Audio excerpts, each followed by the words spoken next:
ఒకరోజు అశ్విని దేవతలు సుకన్యను పరీక్షించడానికి ఆశ్రమానికి వచ్చారు.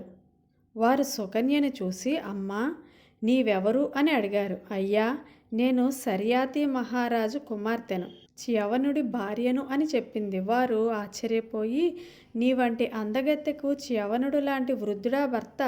ఇకనైనా తగిన వరుణ్ణి కోరుకో, మేము వారిని తీసుకువస్తాము అన్నారు. అందుకు సుకన్య ఆగ్రహించి, నాకు నా భర్త మీద ప్రేమ ఉంది అని చెప్పింది. తరువాత ఆమె జరిగిన విషయం చ్యవనుడికి చెప్పింది. అప్పుడు చ్యవనుడు సుకన్యతో, వారు చెప్పినట్లు చేయవచ్చు కదా అని అన్నాడు. అప్పుడు సుకన్య చ్యవనుడితో, మీ అనుమతి ఉంటే అలాగే చేస్తాను అన్నది. ఆమె అశ్విని దేవతలతో, నాకు చ్యవనుడిని నవయవ్వనవంతుడిగా ప్రసాదించండి అని అడిగింది. అప్పుడు అశ్విని దేవతలు సుకన్యకు ఒక పరీక్ష పెట్టారు.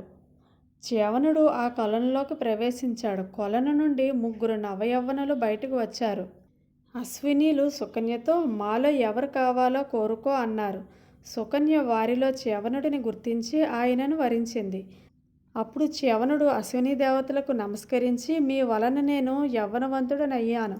అందుకు ప్రతిఫలంగా సర్యాది మహారాజు చేస్తున్న యాగంలో దేవేంద్రుడు చూస్తుండగా మీ చేత నేను సోమరసం తాగిస్తాను అన్నాడు. అందుకు అశ్విని దేవతలు సంతోషించి చ్యవనుడిని సుకన్యను ఆశీర్వదించి అక్కడి నుంచి వెళ్ళిపోయారు.